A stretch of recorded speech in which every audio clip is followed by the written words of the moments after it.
गोरखनाथ, लगत है कि माई देखत ना आई हमके कहा माई भी खलता माई। अरे बेटा तू क्या हुआ और कौने कारण से तू जोगी बनला तरीक बतावा बेटा। माई ई कुल बात मत पूछा ए माई, हम तो जब 10 साल की उम्र थी तभी से जोगी ये जोग नमा रहे हैं गुरु गोरखनाथ के दरवाजे पर। और अभी तो मैं आया था संगम नहाने के लिए प्रयागराज, यही फाफा मऊ होते हुए सोरा होते हुए अब सोचे हैं कि निकलते हैं गाजीपुर, वहाँ काशी जाएंगे, बनारस भी जाना है। आखिर का कारण रहे बेटा जौन तू जोग रमा लेहला तरीक हमके कारण बतावा। भिखिया कलास बाटे दे दाय माई,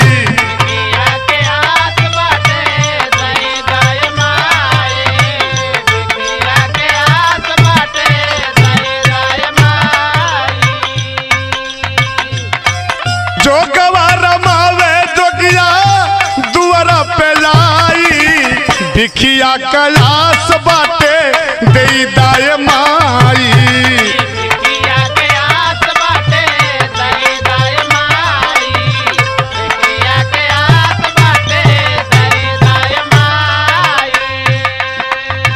बेटा ये सब किस्मत का खेला है, चाहे जिसको जहाँ ले जाए चाहे जिसको जो बना दे बेटा। सुना बेटा खेला इस समैया के समझ में न आवे,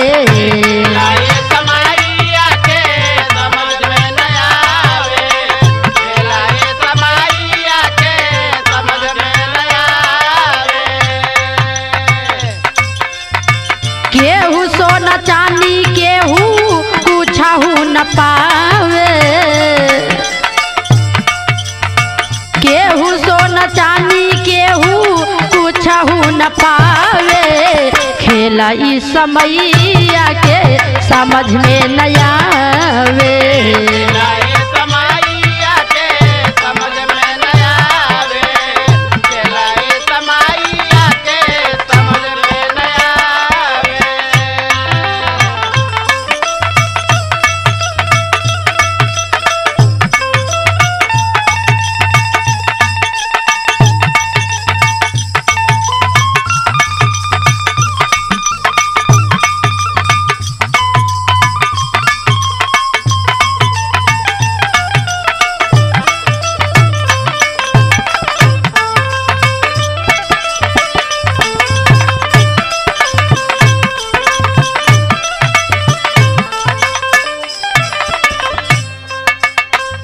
देखा माई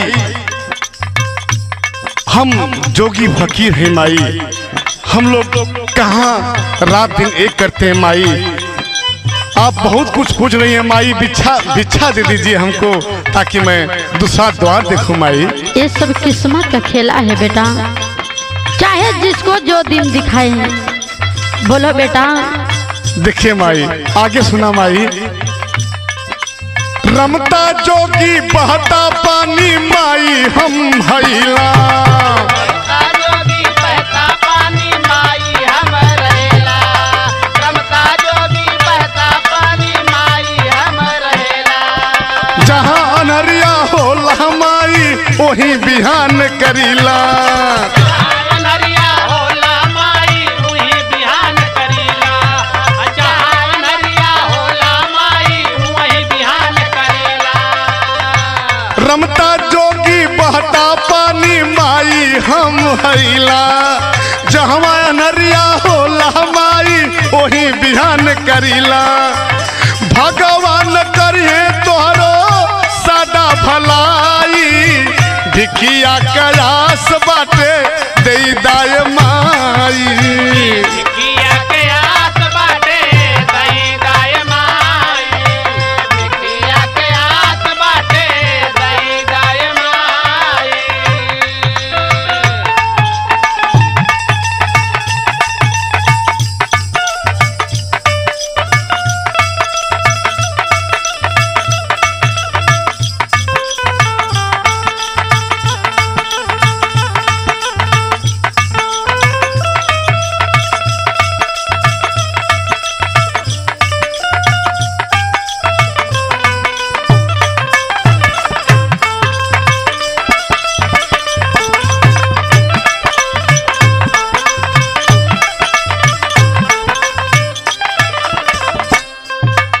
और कुछ बोला चाहती हूँ माई, बोला। देखा बेटा, ये तो सही हो कि तू जोगी बाबा के भेष में ही दुआरी दुआरी घूमत हुआ। तो हर कहाँ रात बीतत हो, कहाँ दिन बीतत हो, कोनो पता जता ना हो। लेकिन बेटा हम तो कुछ पूछत है, सुना।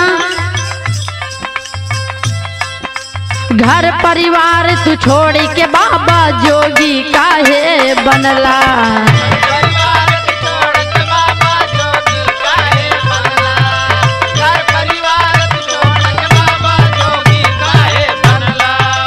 बीबी बच्चा माई बाप के बारे में ना सोचला।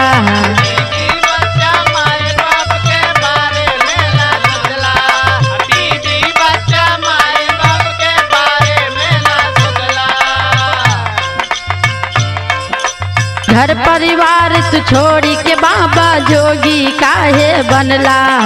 बीबी बच्चा माई बाप के बारे में ना सोचला। फूटल की समति आई सबके रोवावेला। बेटा फूटल की समति आई सबके रोवावेला। खेला समैया के समझ में न आवेला।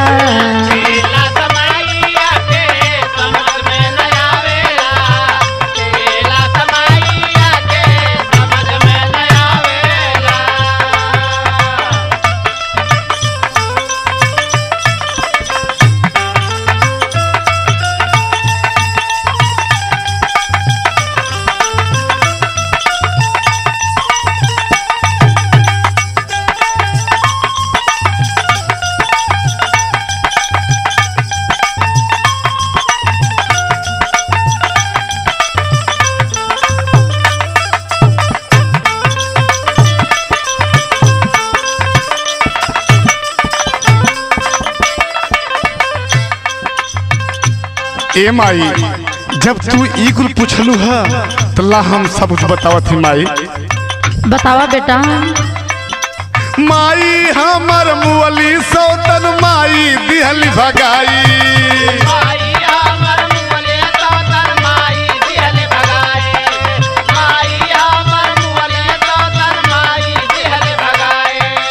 सुना माई, 10 बरस के उम्र में हम जोगी बनली माई।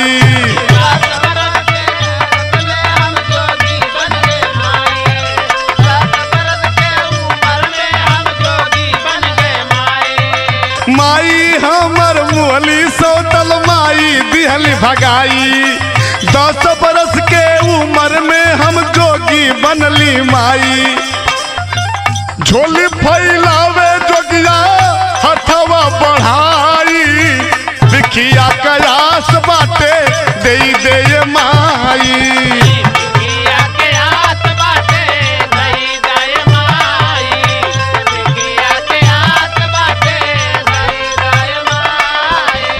खेलाई समैया के समझ में न आवे। बिखिया कयास बाटे दे दे माई। खेलाई समैया के समझ में न आवे। बिखिया कयास बाटे दे दे माई। जय गुरु गोरखनाथ। माई बिछा दा, हम दूसर द्वार देखी माई। ला बेटा।